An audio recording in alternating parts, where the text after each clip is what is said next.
Japan ప్రపంచంలోనే 5వ powerful country. ఇక్కడ టెక్నాలజీని మరియు వాళ్ళు వాడుతున్న రోబోట్స్ చూసినట్లయితే ప్రస్తుతం మనం ఉన్న ప్రపంచం కంటే 30 సంవత్సరాలు అడ్వాన్స్‌గా వీళ్ళు ఉంటున్నారు. మరియు ఇది హెల్తీయెస్ట్ కంట్రీ కూడా. ఎందుకంటే ఇక్కడ ఉన్న 90 ఏళ్ల ముసలివాళ్ళు కూడా వాళ్ళ పనులు వాళ్ళే చేసుకుంటారు. ఇలా చాలా విషయాలు జపాన్ గురించి మీరు వినే ఉంటారు. ఇవి చూసి చాలామంది జపాన్‌కు వెళ్ళాలని, అక్కడికి వెళ్లి సెటిల్ అవ్వాలని కోరుకుంటారు. కానీ అలా కోరుకున్న వారు జపాన్ వెళ్లి 2 సంవత్సరాల కంటే ఎక్కువ కాలం ఉండలేకపోతున్నారు. ఎందుకంటే జపాన్ గురించి ముందు చెప్పింది అంతా కాయిన్‌కి ఒకవైపు మాత్రమే. కాయిన్‌కి ఇంకో వైపు అంటే జపాన్‌కి వెళ్ళిన విదేశీయులు ఎదుర్కొంటున్న కఠినమైన పరిస్థితులు అక్కడ ఉన్నాయి. కాబట్టి దీని గురించి ఈ వీడియోలో డీటెయిల్స్‌గా తెలుసుకుందాం. జపాన్ ప్రపంచానికి ఒక కలల దేశం. Super clean cities, robots, technology, సామురాయ్ culture ఇలా ఎన్నో ఈ దేశం గురించి వినగానే మనకు గుర్తుకు వస్తాయి. కానీ ఈ మెరుపుల వెనుక ఒక చేదు నిజం దాగి ఉంది. ఇటీవల వేలాది మంది ఫారినర్స్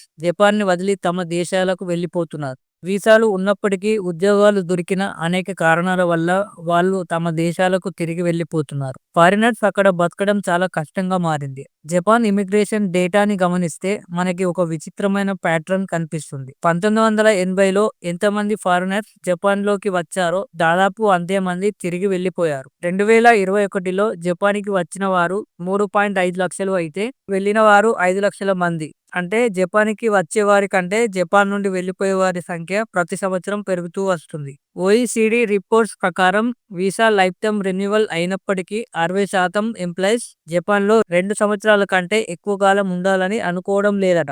సో దీనికి కారణాలు డీటెయిల్‌గా తెలుసుకుందాం. Work culture.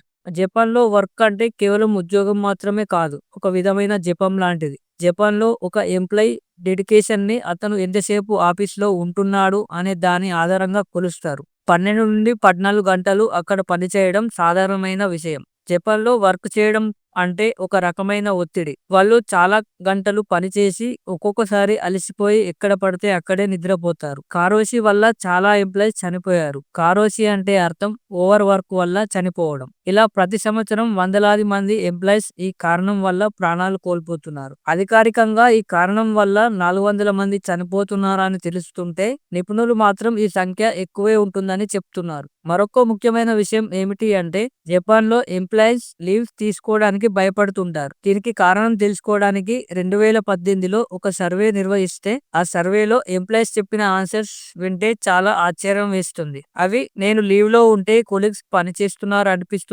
ఒకరు, ఆఫీస్ వాతావరణం వల్ల నేను లీవ్ అడగలేను అని మరొకరు, నేను లీవ్ తీసుకుంటే నా డిపార్ట్మెంట్ లో పని ఆగిపోతుందని ఒకరు, ఇలా చాలా రకాల ఆన్సర్స్ చెప్పారు. 2021లో పానాసోనిక్ కంపెనీ తన కంపెనీలోని ఎంప్లాయీస్ కి 3 days వీక్ ఆఫ్ ఇచ్చింది. కానీ ఆ కంపెనీలోని 63,000 ఎంప్లాయీస్‌లో కేవలం 150 మంది ఆ ఆఫర్‌ని యాక్సెప్ట్ చేశారంటే అక్కడ వర్క్ పరిస్థితులు ఎలా ఉన్నాయో అర్థం చేసుకోవచ్చు. ఈ తీవ్రమైన వర్క్ కల్చర్ విదేశీయులకు ఏమాత్రం సరిపోదు. ముఖ్యంగా యూరప్, అమెరికా వంటి దేశాల నుంచి వచ్చిన వారికి అది చాలా కష్టం. రెండవది లాంగ్వేజ్ బ్యారియర్. జపాన్‌లో జపనీస్ భాష తెలియకపోతే చాలా కష్టం. ఇక్కడ ఇంగ్లీష్ చాలా తక్కువ మాట్లాడతారు. ఈఎఫ్ ఇంగ్లీష్ ప్రొఫియెన్సీ ఇండెక్స్ ప్రకారం జపాన్ లో ప్రొఫియెన్సీ కేటగిరీలో ఉంది. దక్షిణ కొరియా, సింగపూర్, ఇండియా కంటే ఇంగ్లీష్ స్పీకింగ్ లో జపాన్ చాలా వెనుకబడి ఉంది. దీని వలన ఇక్కడికి వచ్చే ఫారినర్స్ కి ఇబ్బందిగా మారుతుంది. బ్యాంక్ అకౌంట్ ఓపెన్ చేయడం, సిమ్ కార్డ్ కొనడం, health insurance, rental agreements, interviews, emails ఇలా అన్నీ కూడా జపనీస్ భాషలోనే ఉంటాయి. రోజువారీ జీవనంలో మెడికల్, క్లినిక్స్, పోలీస్ స్టేషన్ లేదా గవర్నమెంట్ ఆఫీసులలో ఇంగ్లీష్ సపోర్ట్ దాదాపు ఉండదు. షాపింగ్, రైల్వే స్టేషన్లో జపనీస్ మాట్లాడకపోతే తప్పనిసరిగా ఇబ్బందులు ఎదురవుతాయి. జపాన్‌లో చాలా మంది ఫారినర్స్ జపనీస్ నేర్చుకోవడానికి ట్రై చేస్తారు. కానీ వారి యొక్క కాంజిలిపి నేర్చుకోవడం అనేది చాలా కష్టమైన పని. దాదాపు 2000+ కాంజీ అక్షరాలు రోజువారీ జీవనంలో వాడుతూ ఉంటారు. ఇక జపనీస్ రాకపోతే ఇక్కడ ఉద్యోగం దొరకడం, ఆఫీస్‌లో సర్దుకుపోవడం దాదాపు అసాధ్యమే. సో ఇది ఫారినర్స్ కి మెంటల్ బర్డెన్ అవుతుంది. అలాగే జపనీస్ రాకపోతే కెరీర్ గ్రోత్ కూడా ఆగిపోతుంది. జపనీస్ రాకపోవడం అనేది కేవలం కమ్యూనికేషన్ ప్రాబ్లమే కాదు. Social isolation, career limitation, mental pressure కలిసిన ఒక పెద్ద అడ్డంకి. అందుకే చాలా మంది ఫారినర్స్ జపాన్ మనసుకి నచ్చినా ఇక్కడ సర్వైవ్ అవ్వడం కష్టమని భావించి తమ దేశాలకు వెళ్లిపోతున్నారు. Third one, house discrimination. Japan లో విదేశీయులకు ఇల్లు అద్దెకు దొరకడం అనేది చాలా పెద్ద సమస్య. చాలా మంది జపాన్ వాళ్ళు విదేశీయులకు ఇల్లు ఇవ్వము అని ఇంటి బయట బోర్డ్స్ వేస్తారు. నో ఫారినర్స్ నో పెట్స్ అనే రూల్స్ ఇక్కడ కనిపిస్తాయి. ఒక సర్వే ప్రకారం 40% ఫారినర్స్ గత 5 సంవత్సరాల్లో ఇక్కడ ఇల్లు అద్దెకి తీసుకుంటున్న సమయంలో వివక్షతను ఎదుర్కొన్నారు. దీనికి కారణం ఏమిటి అంటే విదేశీయులు జపాన్ యొక్క నియమ నిబంధనలు పాటించరని వాళ్ళు నమ్ముతారు. Fourth one, social discrimination. Japan ఒక హోమోజెనియస్ సొసైటీ. అంటే ఈ దేశంలో 98% జనాభా జపనీస్ వాళ్ళే. వీళ్ళు విదేశీయులను సులభంగా ఆమోదించరు. ఎగ్జాంపుల్, రైళ్లలో జపాన్ వాళ్ళు విదేశీయుల పక్కన కూర్చోడానికి ఇష్టపడరు. ఫారినర్స్ ని కొన్ని కంపెనీలు టెంపరీ ఎంప్లాయీస్ గానే తీసుకుంటాయి. వాళ్ళకి జీతాలు జపనీస్ ఎంప్లాయీస్ కంటే తక్కువగానే ఉంటాయి. ఇక ప్రమోషన్స్ అండ్ లీడర్షిప్ లాంటివి దాదాపు జపనీస్ వాళ్ళకే వెళ్తాయి. ఇక రెస్టారెంట్స్, బార్లోను జపనీస్ ఓన్లీ అనే బోర్డ్స్ కనిపిస్తాయి. జపాన్ లో గ్రూప్ కల్చర్ చాలా బలంగా ఉంటుంది. స్కూల్స్, యూనివర్సిటీస్, వర్క్ ప్లేసెస్ ఇలా అన్ని కూడా గ్రూప్ బాండింగ్ పైన ఆధారపడతాయి. అందువల్ల ఫారినర్స్ లాంగ్వేజ్ బ్యారియర్ వల్ల ఈ గ్రూప్లలో కలవలేకపోతారు. జపాన్ లో యాంటీ డిస్క్రిమినేషన్ లా అనేది బలంగా లేదు. కాబట్టి హౌసింగ్, జాబ్, పబ్లిక్ ప్లేస్లలో డిస్క్రిమినేషన్ జరిగినా లీగల్ గా కంప్లైంట్ చేసి గెలవడం కష్టమే. అంతేకాదు ఇటీవల జపాన్ లో విదేశీయులకు వ్యతిరేకంగా నిరసనలు కూడా జరిగాయి. విదేశీయులు ఎంత జపనీస్ మాట్లాడినా, జపాన్ పౌరసత్వం తీసుకున్నా వాళ్ళని పూర్తిగా జపనీస్ గా ఆమోదించరు. అందువల్ల ఫారినర్స్ వారి రోజువారీ జీవితంలో ఈ డిస్క్రిమినేషన్ ని ఎదుర్కొంటారు. మేము ఇక్కడ గెస్ట్ లాగా ఉన్నామే తప్ప ఈ సొసైటీలో భాగం కాదేమో అనే భావన ఫారినర్స్ కలుగుతూ ఉంటుంది. ఈ మానసిక ఒత్తిడి వల్ల చాలా మంది ఫారినర్స్ జపాన్ నుండి తమ దేశాలకు వెళ్లిపోతున్నారు. Fifth one, economic issue. Japan లో లివింగ్ కాస్ట్ చాలా ఎక్కువ. టోక్యో, ఒసాకో వంటి నగరాలు ప్రపంచంలోనే అత్యంత ఖరీదైన నగరాలు. అక్కడ ఒక లీటర్ పాలు 300 యోన్స్, కూరగాయలు 300 యోన్స్, ఒక చిన్న ఇంటి అదే 70,000 యోన్స్ నుండి మొదలవుతుంది. సగటు జీతం 3 లక్షలు ఉంటే దాదాపు 50% ఖర్చులకే పోతుంది. అంతేకాక జపనీస్ యోన్స్ విలువ చాలా తక్కువ. ఒక యోన్ విలువ 0.57 రూపాయలకు సరిపోతుంది. సో దీనివల్ల విదేశీయులు డబ్బు ఆదా చేసి తమ దేశానికి పంపడం చాలా కష్టం.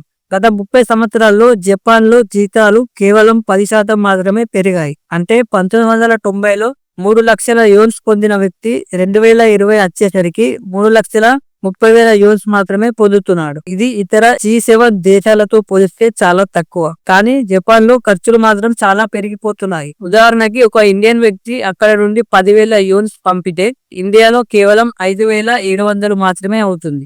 అందుకే జపాన్ మీడియా ప్రకారం 91% ఫారినర్స్ జపాన్ ని వదిలేస్తున్నారు. Sixth one, permanent residency. Japan లో పర్మనెంట్ రెసిడెన్స్ పొందడం చాలా కష్టం. 10 సంవత్సరాలు జపాన్ లో నివసించిన తర్వాతే అప్లై చేయాలి. ఒక్కరోజు దేశం విడిచి వెళ్లినా, ట్యాక్స్ చెల్లించకుండా పిఆర్ పొందడం చాలా కష్టం. ఇందులో కేవలం 50% పిఆర్ అప్లికేషన్స్ మాత్రమే ఆమోదం పొందుతున్నాయి. Seventh one, social isolation. Japan లో ఫ్రెండ్స్ చేసుకోవడం విదేశీయులకు చాలా కష్టమైన పని. జపాన్ వాళ్ళు చాలా రిజర్వ్డ్ గా ఉంటారు. విదేశీయులతో సులభంగా కలవరు. జపాన్ లో చాలా మంది ఒంటరిగా జీవించడం ప్రారంభించారు. దీనిని జపాన్ లో ఇకికోమోరి అంటారు. ఇకికోమోరి అంటే ఒక వ్యక్తి సమాజాన్ని విడిచి పూర్తిగా ఒక గదిలో ఉండి జీవించడం. కొందరు అయితే సంవత్సరాల తరబడి బయటకు వెళ్లరు. తల్లిదండ్రులు లేక ఆన్లైన్ సర్వీసెస్ సహాయంతో జీవితాన్ని గడుపుతూ ఉంటారు. దీనికి కారణం జపాన్ లో ఉండే స్టడీ ప్రెజర్, వర్క్ ప్రెజర్. దీనివల్ల ఒంటరితనంలోకి వెళ్లిపోతారు. జపనీస్ సమాజం గౌరవం, పబ్లిక్ ఇమేజ్ మీద ఎక్కువ దృష్టి పెడుతుంది. కావున ఎవరైనా తేడాగా ప్రవర్తిస్తే జపాన్ సులభంగా తిరస్కరిస్తుంది. కావున ఫారినర్స్ కి జపాన్ లో కలిసిపోవడం అంత సులభం కాదు. ఇక జపాన్ లో వృద్ధ జనాభా ఎక్కువ. చాలా మంది సీనియర్ సిటిజన్స్ ఒంటరిగా అపార్ట్మెంట్ ఉంటారు. దీనితో కొంతమంది చనిపోయినా నెలల తరబడి ఎవరికి తెలియదు. దీనినే కురుకోసి అంటారు, అనగా ఒంటరి మరణం అని అర్థం. ఇక్కడ ఒంటరిగా జీవించేటువంటి ఇకికోమోరి కేసులు 15 లక్షలకు పైగా ఉన్నాయని 2023 సర్వే ప్రకారం తెలుస్తుంది. జపాన్ గవర్నమెంట్ కూడా దీన్ని సీరియస్ సోషల్ ప్రాబ్లం గా తీసుకుంది. ఈ సోషల్ ఐసోలేషన్ ఫలితంగా solo restaurants, solo bars, rental girl friend, rental parent వంటి సర్వీసులు వచ్చాయి. జపాన్ లో తక్కువ జనాభా రేటు, వృద్ధ జనాభా కారణంగా ప్రభుత్వం విదేశీయులను ఆకర్షించేందుకు ప్రత్యేక పథకాలను అమలు చేస్తుంది. దానివల్ల జపాన్ లో ఇమిగ్రేషన్ ఇంకా పెరుగుతూనే ఉంది. చైనా, కొరియా, వియత్నాం వంటి దేశాల నుండి స్టడీ మరియు జాబ్ కోసం జపాన్ కు వస్తున్నారు. కానీ ఇప్పుడు చెప్పుకున్న ఈ కారణాల వల్ల విదేశీయులు చాలా కాలం జపాన్ లో ఉండలేకపోతున్నారు. ఇది ఫ్రెండ్స్ ఈ వీడియో ఇట్లా నచ్చినట్లయితే ఒక లైక్ చేయండి. అలాగే మరిన్ని ఇన్ఫర్మేటివ్ వీడియోస్ కోసం మన ఛానల్ ని సబ్స్క్రైబ్ చేయండి.